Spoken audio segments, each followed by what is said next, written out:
One take, one take. This is NBA One Take featuring yours truly, Pretty Boy Lake. This is NBA One Take for your head, NBA One Take for your brain.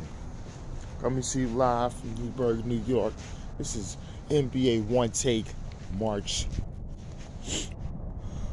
7th, 2022.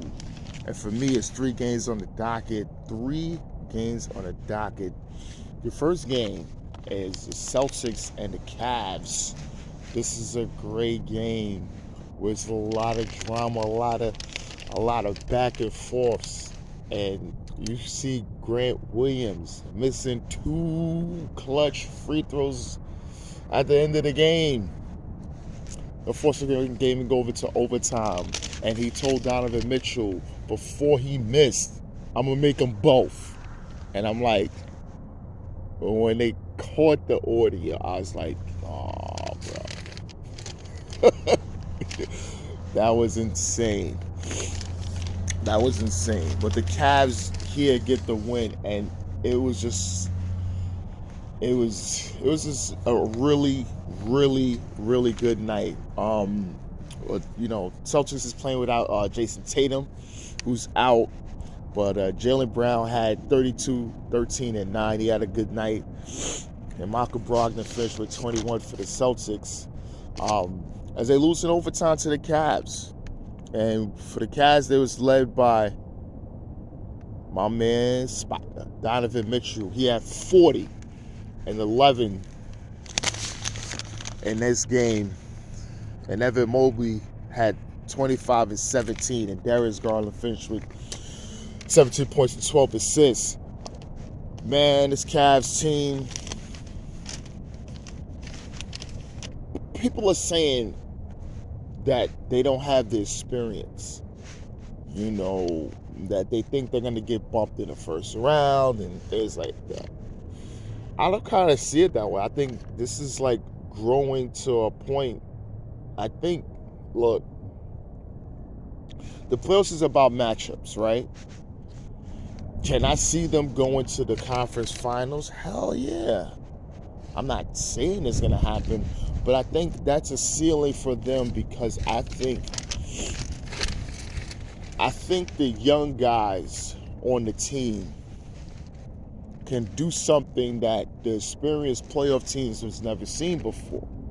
And when you get something like that, shit. Whoa. How can they even game plan for that? You know what I'm saying? So all this chatter about, they're at the Spurs, they're going to get bumped in the first round, they might lose to this team, that team, or whatever. Well, don't count the Cavs out. Trust me. I think this could be start something. Not going to say it's going to get to where it was with LeBron James there, but they got something there. And you can't just look that off. And the next game of the night is the Miami Heat versus the Atlanta Hawks. Miami was a winner here, led by Jimmy Butler, who had 26, 10, and 9, almost a triple-double. Bam Adebayo finished with 16. Victor Oladipo off the bench was looking good. He had 22, and Caleb Martin finished with 21 for the Heat. For Atlanta Hawks, like Trae Young, who had 25. DeJounte Murray finished with 23 and 8. Zach Collins with 17, and Clint Capella with 10. Rebounds with 12 points. This game for the Atlanta Hawks, like I said, they're filling things out. Got the new coach, Quinn Snyder. He's trying to do some things, and took a tough loss here. The Heat right now surging a little bit, moving up in the standings and trying to, put themselves in a position where they can earn a playoff spot. Miami is very dangerous. Still that team where you match up against them and you like, oh man. In the playoffs too. Because when they're on, they could go to the finals. They got that potential. No matter who's your superstar, they can beat them. Always remember that. But Miami right now, I think this is their time. This is their time in the season. Jimmy Butler and these guys, they kind of get themselves locked in. They let people know, hey, don't forget about me. We're was just one shot away from going to the NBA Finals. And they said they could have beat the Warriors. Because they said what they threw at them would have been different. I'll leave that alone. But that's interesting. That's interesting to hear that. That's early on. And the last game of the night is the Philadelphia 76ers versus the Indiana Pacers.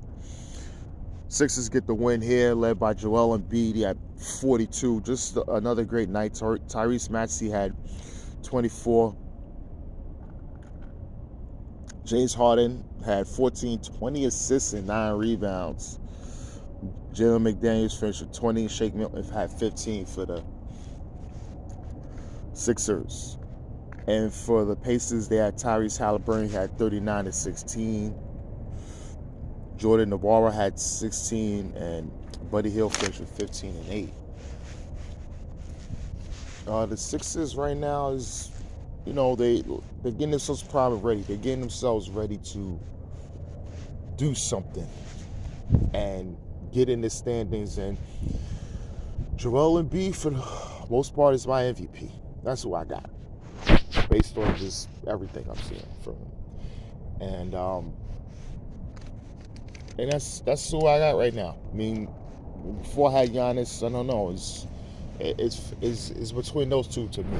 I think Joker is a third, but I'm not gonna go too much into that because, like I said, that's I'll talk about that another time. But that's all I have today. This is NBA Onetake, Pretty Boy Laker, and I'm out.